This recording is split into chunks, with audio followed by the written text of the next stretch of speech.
Assalamualaikum warahmatullahi wabarakatuh. Bismillahirrahmanirrahim. Alhamdulillah. Alhamdulillahi wa kafa. Wassalatu wassalamu ala imami ahli safa wal wafa. Sayyidina Muhammadinil Mukhtaril Mustafa wa alihi ahli safa wa sahbihi ahli wafa wa man tabi'ahum bi ihsanin waqtafa. Amma ba'du. Saudara-saudaraku yang dirahmati oleh Allah Subhanahu wa taala. Sebelum kita kaji kitab Wasiyatul Mustafa pada kesempatan kali ini, terlebih dahulu marilah kita menata hati kita buka hati kita untuk bisa menerima kebenaran-kebenaran dari firman Allah. Berikut sabda-sabda Rasulullah sallallahu alaihi wasallam. Kita berharap semoga ilmu yang telah kita pahami, berikut yang akan kita kaji bersama-sama ini nanti, dijadikan ilmu nafi', ilmu yang mendatangkan manfaat, menolak madarat, serta menarik keberkahan-keberkahan hidup kita fid dunya wal akhirah. Ala hadhihi niyyah wa ala kulli niyyatin shalihah wa ila hadratin nabiyil mustafa Rasulillah sallallahu alaihi wasallam wa alihi wa azwajihi wa dzurriyyatihi wa ahli baitihi ajmain, tsumma ila jami'i ashabi Rasulillah ajmain, khususan khulafa'ur rasyidin wa alal akhas Sayyidina Ali bin Abi Thalib karramallahu wajhah, wa ila jami'i masyayikhina wa masyayikhi masyayikhina, khususan Syekh Abdul Wahab Asy-Sya'rani muallif hadzal kitab Wasiyatul Mustafa, wa ila jami'i asatizatina wa asatizatina, khususan wa usulihim wa furu'ihim wa muridihim wa muhibbihim lahumul Fatihah. Bismillahirrahmanirrahim. Iya kan.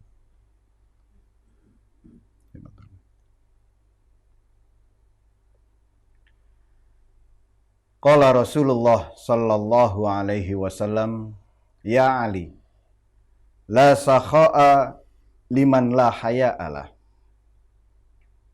Tiada kedermawanan bagi orang yang tidak ada rasa malu pada dirinya.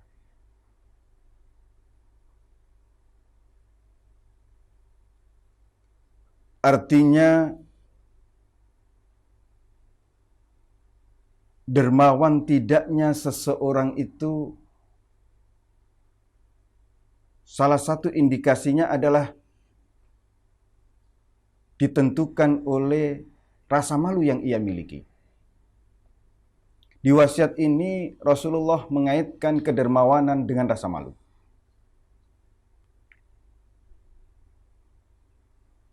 Orang yang punya rasa malu tinggi, malunya besar, ia pasti malu ketika ia diberi kemampuan untuk memberi sesuatu kepada orang lain, lantas tidak dilakukannya. Ia malu kepada Allah. Malu karena Allah telah menganugerahkan, telah memberikannya kenikmatan-kenikmatan, kemudian tidak ia bagikan kepada orang lain.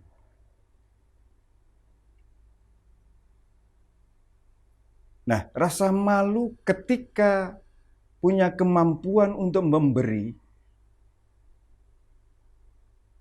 kemudian tidak ia lakukan, ini tandanya ia tidak punya malu dan tidak ada sifat dermawan pada dirinya. Begitupun ketika seseorang tidak punya rasa malu,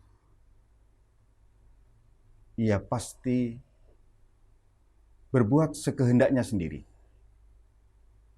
Termasuk di dalam hal meminta-minta. Karena tidak punya rasa malu, ia rela mengorbankan kehormatan dan harga dirinya ia rela merendahkan dirinya dengan meminta-minta kepada orang lain. Saudara-saudaraku yang dirahmati oleh Allah Subhanahu wa Ta'ala,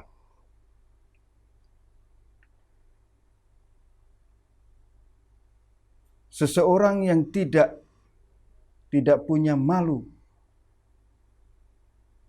untuk memberi, tidak punya malu ketika ada orang yang meminta kepada dirinya, kemudian tidak diberinya.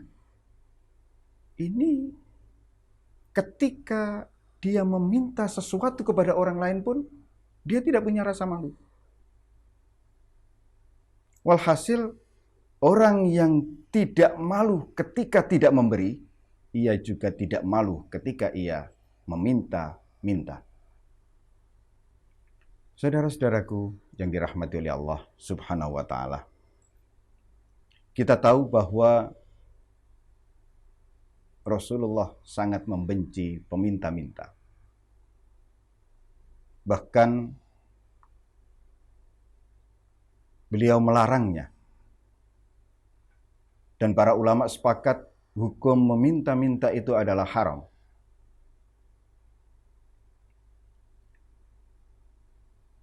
Pernah di suatu hari salah seorang sahabat bersama Rasulullah. Berhari-hari ia bersama Rasulullah. Yang itu sampai 9 hari. Kemudian ia dijanji oleh Rasulullah. Dijanji untuk senantiasa menyembah, mengabdi, dan menghamba hanya kepada Allah. Dijanji untuk mengesahkan Allah dan tidak menyekutukannya. Dijanji untuk taat kepada Allah dan Rasul-Nya. Dan yang terakhir, ia dijanji untuk tidak meminta-minta kepada selain Allah. Bahkan di dalam salah satu keterangan, beliau bersabda, "Man yakfululi alla yas'alan nasa syai'an atakaffalu lahu bil jannah." Siapa yang menjamin dirinya untukku, jamin nek awake gak bakal jaluan, menjamin dirinya untuk tidak minta-minta kepada orang lain selama hidupnya, Rasulullah menjaminnya dengan surga. Saudara-saudaraku yang dirahmati oleh Allah Subhanahu wa Ta'ala,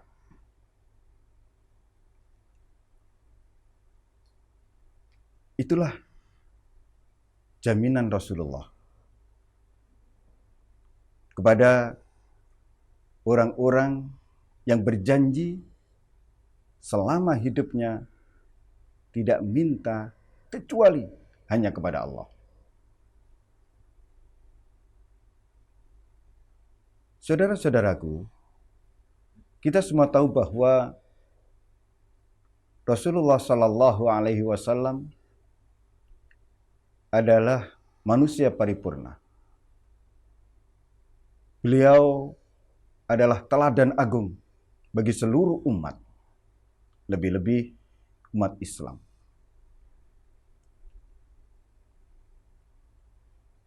Dalam segala hal, beliau adalah teladan agung. Termasuk dalam hal kedermawanan. Hal itu ditunjukkan dengan betapa malunya beliau ketika ada seseorang datang kepada beliau, lantas beliau tidak bisa memberikannya. Ada orang yang datang kepada beliau, kemudian pulang dengan tangan hampa. Beliau sangat malu. Ada banyak keterangan kisah. Salah satu di antaranya adalah pernah pada suatu hari Sayyidina Umar mendapati seseorang datang kepada Rasulullah meminta sesuatu. Kemudian diberi oleh Rasulullah. Besoknya ia datang lagi dan diberi lagi oleh Rasulullah apa yang dimintanya. Besoknya lagi datang lagi dan diberi lagi oleh Rasulullah apa yang dimintanya. Di hari keempat orang itu masih datang lagi. Ini kan benar-benar tidak punya rasa malu. Tapi Rasulullah menunjukkan kedermawanan beliau. Di hari keempat itu, orang itu minta sesuatu kepada Rasulullah. Dan kebetulan di rumah beliau tidak ada sesuatu yang bisa diberikan kepada orang tersebut. Lantas Rasulullah bersabda kepada orang tersebut, berkata, coba kamu cari pinjaman ke orang lain. Nanti aku yang bayar. Apa yang kamu butuhkan itu, carilah di tempat lain. Nanti aku yang melunasi. Berapa? Sampaikan kepadaku, aku yang bayar. Melihat peristiwa seperti itu, sontak Sayyidina Umar seakan tidak terima dan seterusnya. Beliau, Sayyidina Umar menyampaikan kepada Nabi, haruskah sebegitunya ya Rasulullah?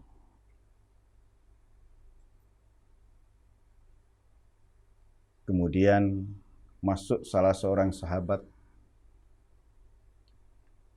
mungkin mengingatkan, maksudnya adalah mengingatkan Sayyidina Umar bahwasannya jangan pernah takut miskin ketika memberi.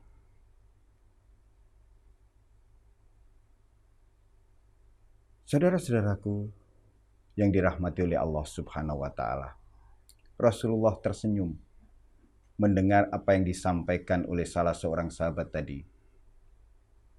Kemudian beliau bersabda kepada Sayyidina Umar, wahai Umar, aku diperintahkan untuk itu. Dan banyak keterangan yang menjelaskan bahwasannya beliau itu tidak pernah bilang tidak.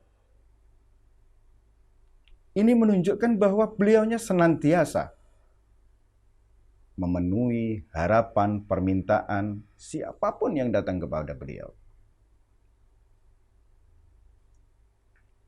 Saudara-saudaraku yang dirahmati oleh Allah Subhanahu wa Ta'ala, Fudail bin Iyad pernah berkata, martafa'a rajulun bikasratis sholati wasyam wa innama yurtafa'ur rajul bisakhail anfus wa salamatis sudur wan nushilil ummah. Perkataan Fudail bin Iyad ini bisa dilihat di kitab Hilyatul Auliya. Seseorang tidak akan pernah menjadi mulia, tidak diangkat derajatnya oleh Allah sebab banyaknya sholat dan puasanya. Seseorang diangkat derajatnya oleh Allah, ditinggikan, itu disebabkan oleh satu, sakhaul anfus, kedermawanan jiwanya, kemurahan hatinya. Yang kedua, salamatus sudur,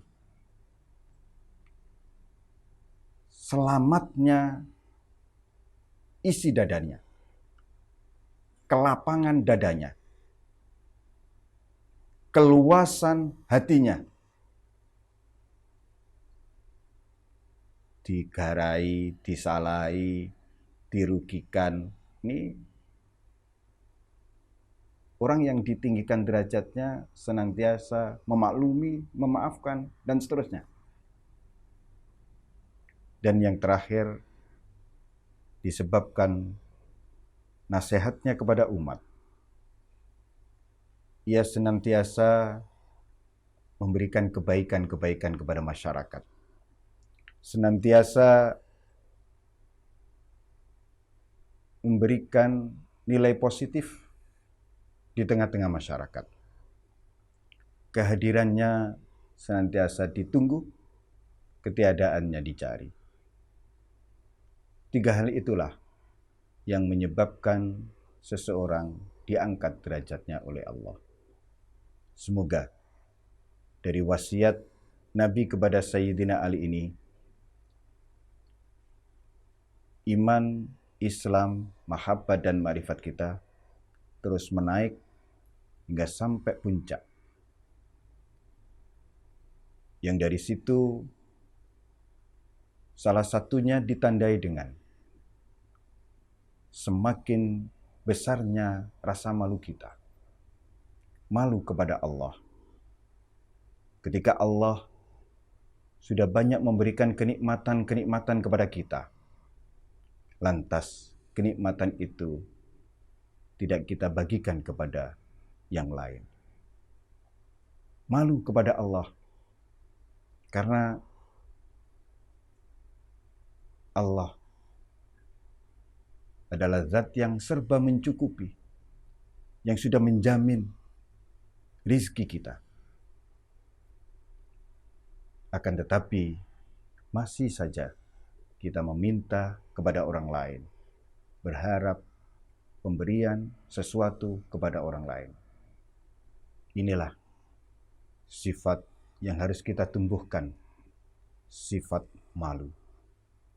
Semoga wasiat Nabi kepada Sayyidina Ali ini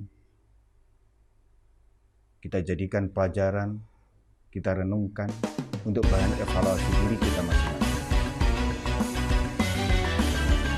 Terus upaya meningkatkan sifat malu kita kepada Allah Subhanahu wa Ta'ala, yang pada akhirnya kapanpun Allah mengakhiri hidup kita, Allah mengakhirinya dengan husnul khatimah. Amin ya rabbal alamin. Hadanallahu wa iyyakum ila siratal mustaqim. Wassalamualaikum warahmatullahi wabarakatuh.